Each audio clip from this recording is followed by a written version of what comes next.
साले मास्टर के बेटा होगा चाहे कलेक्टर के, मुंह पर बात के भगवा। कैसे बतियाते रे? के कर लइका हो? तू के कर लइका हवा? चुन्नी लाल के। ए तो दादाजी के नाम चुन्नी लाल हो। नाम तो उहे ह, लेकिन तू साला काम कौन को के आइल बाटे रे? काम है कोनो जानबूझ के पत्नी होगा रे। वो तो खेसारी खा के गैस बनर रखा तो निकाल देनी है। आता है पावन तो रुकता है कवन। इस साला के मारे द्वार पर आ जाला शिकायत लेके जोन तोन। बउआ जी एकरा तरफ से हम क्षमा चाहते हैं, रहुआ लोगन जाओ। अच्छा जात तबर लही बानी, लेकिन 5 के जवाब खाद से दिया।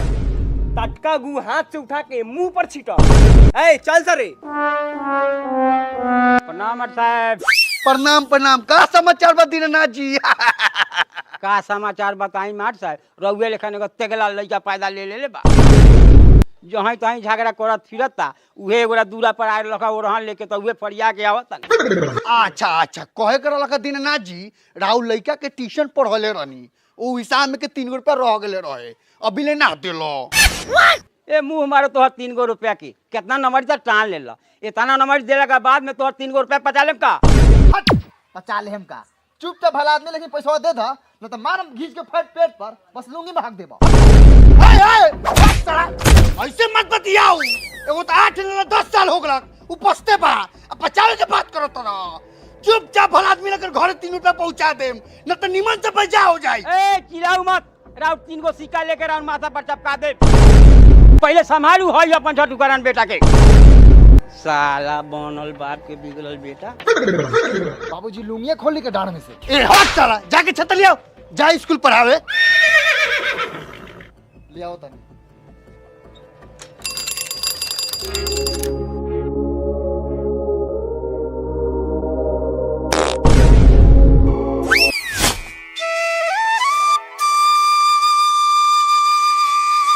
मास्टर प्रणाम। प्रणाम प्रणाम प्रणाम साहब। प्रणाम प्रणाम। प्रणाम सर। खुश रह खुश रह। प्रणाम सर। प्रणाम प्रणाम प्रणाम। एक काहेला एगो बानर लइका के रोज पीछे बैठा के ले जाई ले आई ले। मारम बहन चोदव के बेटा बोला तो मुंह फाड़ दे।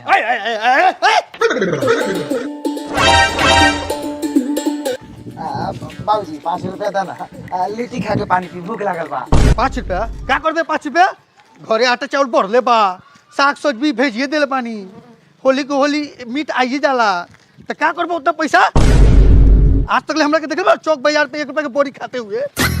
है तो तू ना खा रहा था, हम तोरा चक्कर में भूखे मारी। पुरन के जमाना में जी।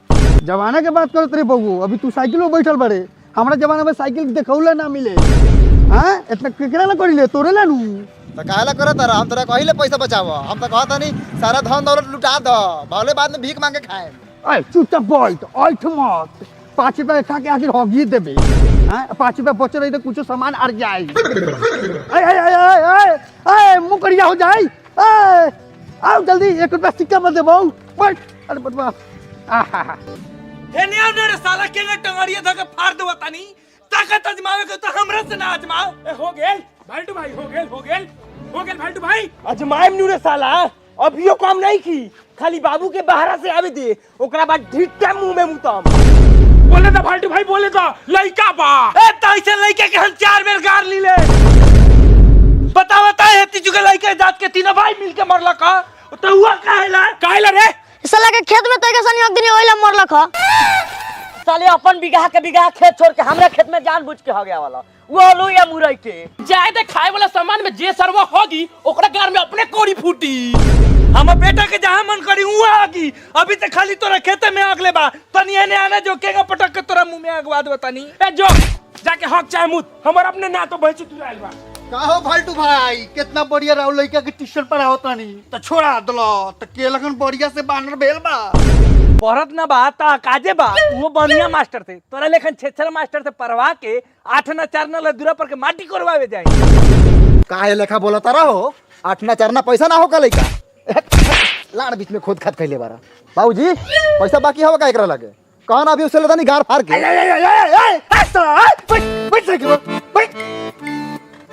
अच्छा ठीक है फालतू भाई, जाई तनी, अगर लड़का के पढ़ाओ तो बोलियो, टाइम निकाल ले। ए जो जो तोरा लेखन मास्टर के जरूरी पड़ी तो देखल जाई।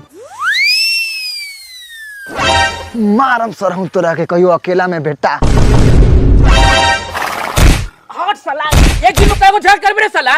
तोरा लेखा बोर भाई हमरा लाल कपड़ा।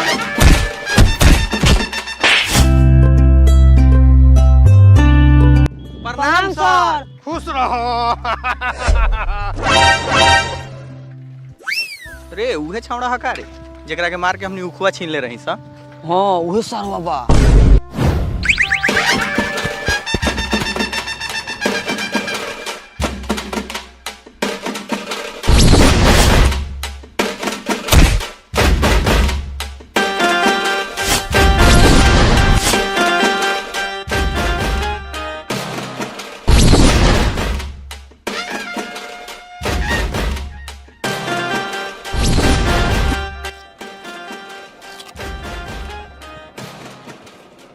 अरे तू खो से गाँव छीन लेलौ सरवा के बेटा सो। काहे रंगदारी ना जानल।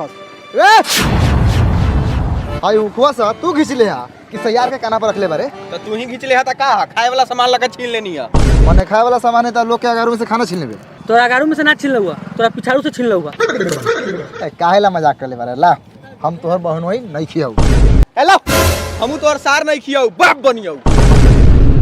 साला नीचे से चोरी भर सीना जोड़ी। मार साले के।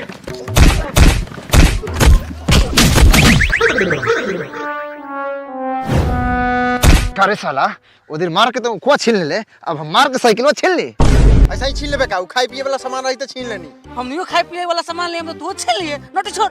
अच्छा रउआ लोगन हमरा के मरले रही से ए तो अपना हु के ओर से तो गाड़ी देवल के रहे। है तो इतना मेहनत से हम मुंह घिचनी आ तोनी का उठा ले लगे नहीं मांगे तब मार देला तो गाड़ी आइब ना। ई सरवा प्यार से नहीं खे माने वाला। चलो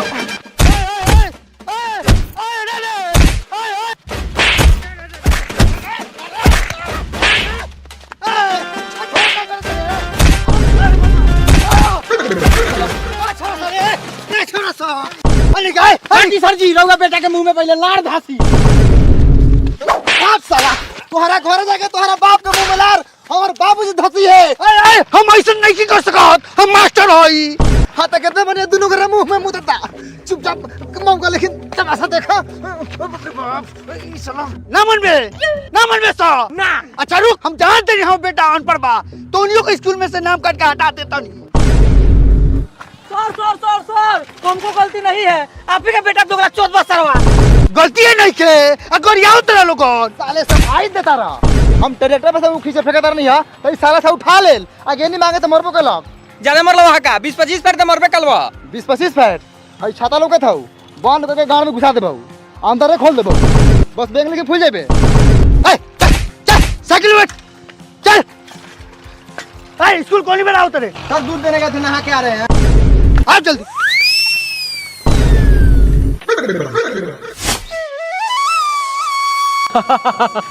अरे बाप रे बाप, आपसे सुंदर पूरा दुनिया में हमको कोई लगती ही नहीं। चुपिए। विश्वास कीजिए शीला जी, मेहरारू से बतियाला महीना हो गया। काहे तसला जी? कहीं अपने को बुरा ना लग जाए। रात के सोटी आवले तो राउरी याद आ जाले, बस मारला को उल्टा दिले।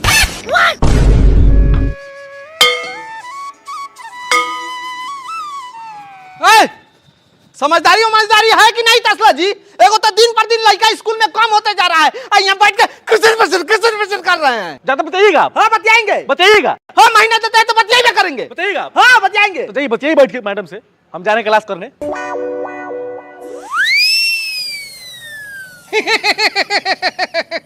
चाय वो पियेंगी? पिलाइए। नहीं पियाएंगे। पहले फैसला कीजिए कि स्कूल चलाइएगा कि ब्यूटी पार्लर चलाइएगा। दोनों चलाएंगे।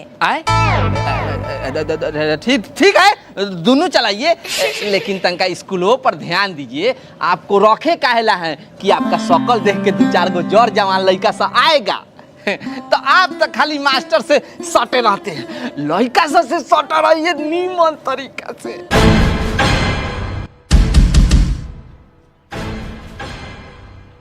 गेट खोल। क्या है रे? भिखारी सर है यानी कि हमारे बाबूजी। गेट नहीं खुलेगा, ताला मारा गया है। छोड़ के आइए ना तो जाइए।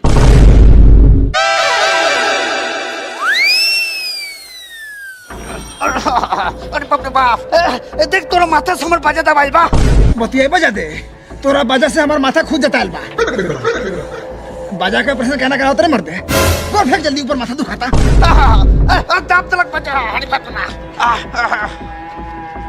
बताओ तो हई छड़की तरफ हम पढ़ावे आई हेडमास्टर बनो तो अरे तो काहे लेट से आते हैं? लेट से काहे आते हैं? पैसा लेके पढ़ाते हैं कि फ्री में पढ़ाते हैं? स्कूल है, धर्मशाला नहीं है।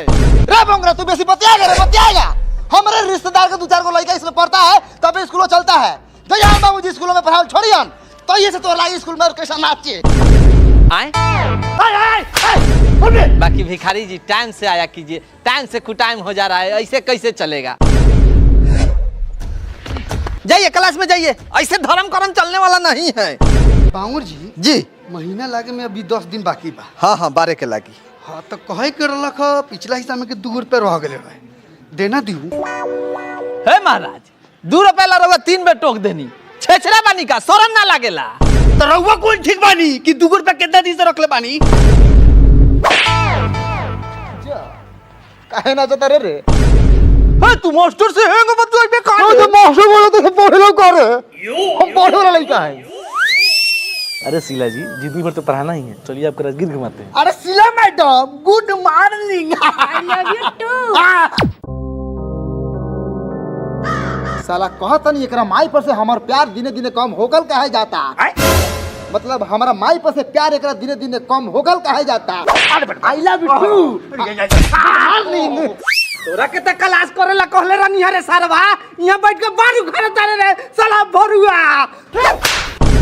पूरी बहन करा के तो लिखा मास्टर मार पर पा दो। ए तसर जाए ए गलती हो रहा है तसर जी हो रहा है तू गुड मॉर्निंग कहे बोला हो करा के पूरी गुड मॉर्निंग मतलब अच्छा सुबह सवेरा हो गई अच्छा तो तरह का आई लव यू टू कहे बोला खा और भगवान का मतलब ओकरा मन में हमरा पति का चाहता झूठ आई बाप रे बाप तोरी गिर जाएगा ए बेजाय हो जाना ए बेजाय हो रहा है ए ठीक है आप लोग लड़िए, हम जा रहे हैं अपने ब्यूटी पार्लर चलाने। अरे आपको ऐसे काहे लगा है कि हम लोग झगड़ा कर रहे हैं? जाइए आप क्लास में जाइए। कौन है क्लास में जाए? जाइए 3 में फ्री होके। तोरा के तो हम बाद में बताएं बहन चलो। हम तोरा के छोड़ देम सरऊ। Good morning good morning. भाई बुढ़ाट झुराट आदमी तोरा के गुड मॉर्निंग बोलला खा तो तू आई लव यू टू बोललू हो ई तोर भतार बारन का हाँ हैं हम बादशाह। ए बाबू ए भिखारी जी के लड़का बारो आवो 2 अक्षर पढ़ के जानकार बन जा। लोग का कही पढ़ल लिखल बाप के अनपढ़ लड़का। हमरा के जौन साला पढ़ा लिखा के विद्वान चाहे जानकार बनाई उस सारवा के दाई महतारी नानी एक कर दे। हटा होने कुर्सी लाओ बैठी जाके पढ़ावा घर में मास्टर वाला लार ना पढ़नी आई साले भुट्टा मुट्टा जानकार बनाई हम। तो बउआ लोगन तहने की कथी करे के मन बा? जा मने कथी पढ़े के मन बा? ए हमरा पढ़े लिखे के मन ना करले एगो त गार्जियन के मारला पीटला के मारे जबरदस्ती आइले पढ़े हमरा खाली मन करले खेले कूदे खाए पिए हगे मुते के रउआ जे पढ़ाए के बा पढ़ाऊ। तब बउआ लोगन चलो नाच गान के दुनिया में गाना गाना पे नाची हम। शीला मैडम शीला हौ का तोर आँख नीला पीला बा तू शीला हौ का। Okay good morning sir. Good morning.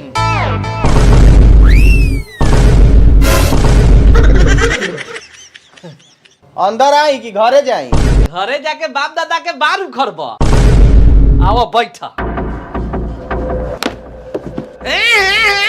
कहतनी बैठे ला तब बैठे लगला। खड़ा रह। पहले ये बताओ पुलिंग किसे कहते हैं? सर जी जिसका लिंग पुल लेखन होता है उसको पुलिंग कहते हैं। साला से स्त्रीलिंग पूछल ठीक नहीं खे। तू खड़ा रह तू बताओ नपुंसक लिंग किसे कहते हैं? सर जिसका साफा चट रहता है उसको नपुंसक लिंग कहते हैं।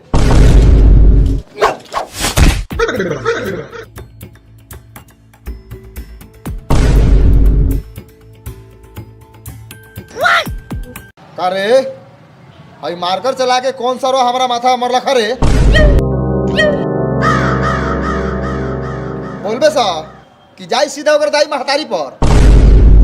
ए बाबू ए हाय दोनों हरामखोर सारवा को मारे हैं, तुमको गलती से छटक के लग गया है।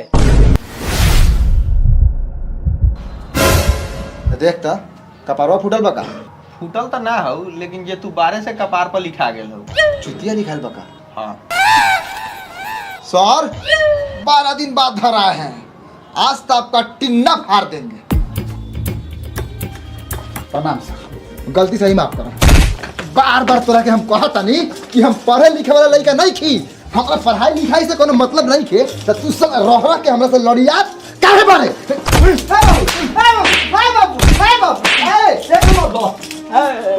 एक मर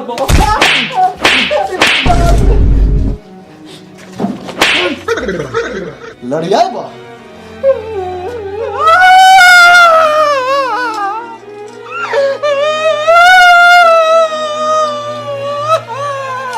प्रणाम सर। खुश रहा। तैका बहरी आइए। कहो बाबू लोगन का काम बा। काहे रोवा तानी सर? केहू दुखे से न रोएला।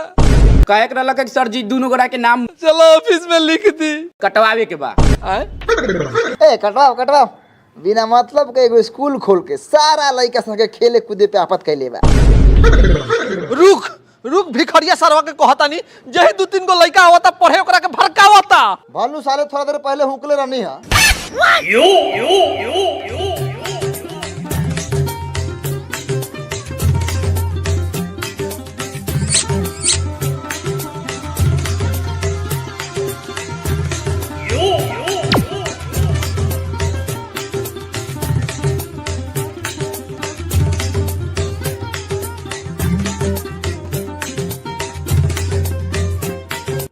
साला आज पहली बार पढ़ाई छोड़ के अफसोस होता यार।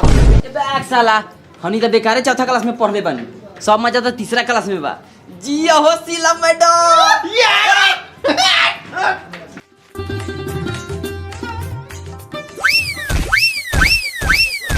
मैडम तो प्रोग्राम चालू कर दिले बा।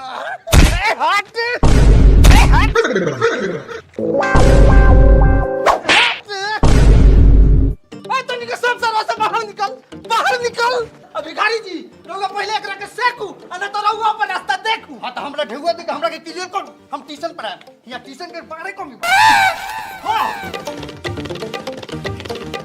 हाय संपत्ति बा, जाऊ बाद में ले ले। का हुआ बाबू सर? क्या हुआ? स्कूल में ऑर्केस्ट्रा का मंच बना के तात हैया कर रहे हैं। पढ़ाई का महत्व आपको पता नहीं है। अब जाइए ब्यूटी पार्लर चलाइए, जाइए। पहले ढौआ हमरा कब से एगो डेट बताओ। ए टेंशन काहे लेता रह, मतलब चिंता काहे करता रह। पैसावा रख ली तो एका स्कूल में के एको 3वां बस्ताई सारा राताराती खोल के ले जाए। चलो चलो तुम लोग भीतर चलो चलो। दुनिया की इधर कहाँ, जा घर जाओ। ए चल ऐसा हूँ पढ़ के का होके वाला बा, लास्ट में उहे करे के बा जौन हमनी के बाप दादा कइले बा। चल मीट खरीद के घरे ले चल जाओ। चल ए जाओ जाओ। सर पहले हमनी के नाम काट के हटाऊ, चलू चलो। प्रणाम साहब। प्रणाम प्रणाम। जाकिर हई खसिया कटबे का? हाँ कटाई। का भाव रखले बारे? 2 साल पहले ही किनले रही। ए बाजारे भाव बा 600 रुपए किलो। अरे बाप रे बाप, हमरा से इतना महंगा कहाँ की नहीं। ठीक है तो कहा था बा 2 साल पहले सस्ता हो तो अभी रेट बढ़ गया। चुप, इतना महंगा खाए से पहले हम अपना पढ़ाना तक। जाकिर आई खसिया कटबे तो पचौनिया बस्ताऊ नु। हाँ बची तो पचौनिया का भाव रखले बारे? 250। बागबूर 20 में देबे। ओ मार साहब हई खसिया के झटिया में लागल मटियो ना रउआ से खरीदाई। जाऊ आगे बढ़ू। प्रणाम। खुश रह। चल आगे फिर में पचौनी लेवो तनी। हेलो भालटू भाई, आधा किलो हो गेलो, पूरा हड्डी गड़े हो। अब बतावा कितना? एगो काम कर, एक जगह 750 आ एक जगह 100 ग्राम पैक कर दे। ना है कोनो खाए वाला। बाक मार दे, 100 ग्राम का हिसाब से दीवा हो। धनिया मरीच के दुकान समझ ले बरा, 100 ग्राम ना बेची ले।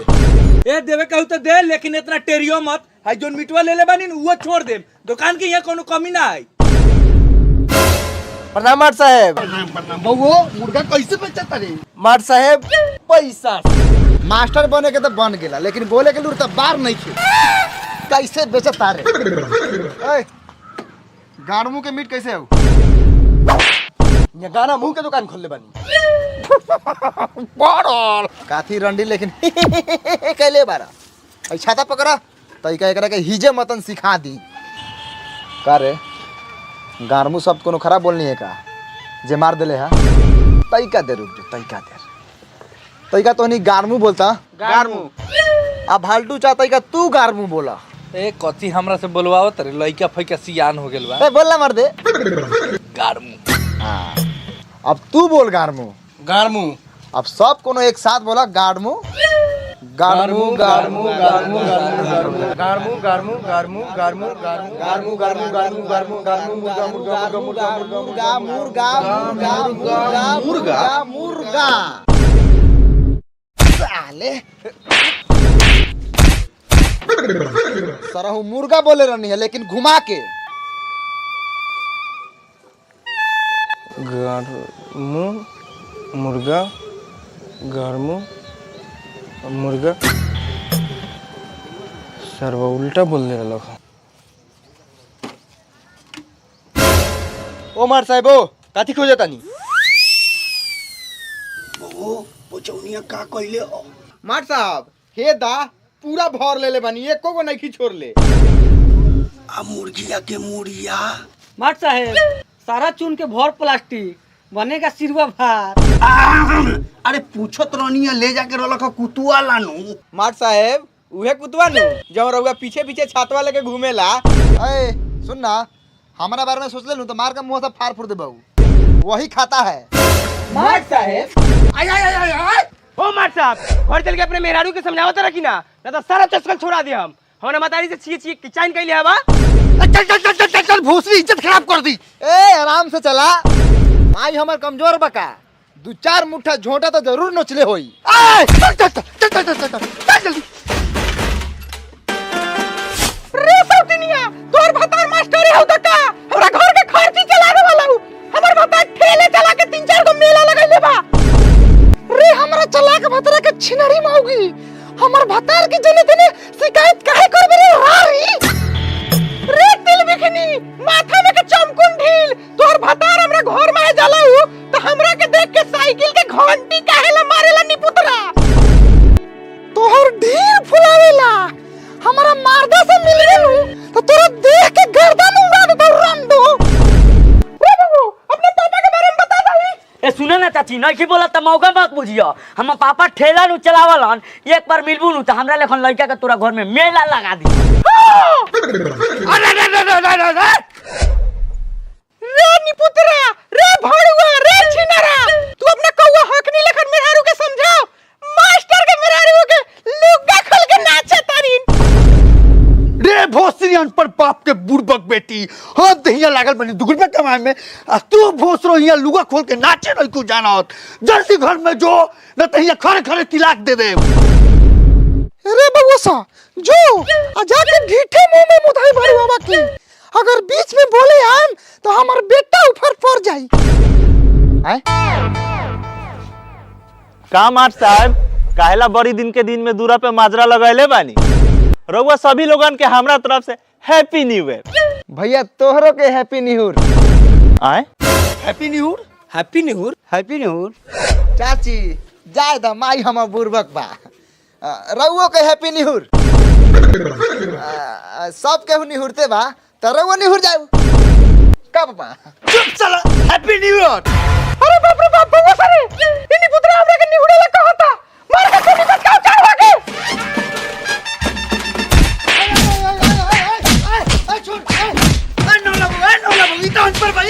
हिंदी इंग्लिश हनी ने तो मार के मुंह चक्कर से फुला दे। रुक ए माई पकड़ के मार दीवा भगला के।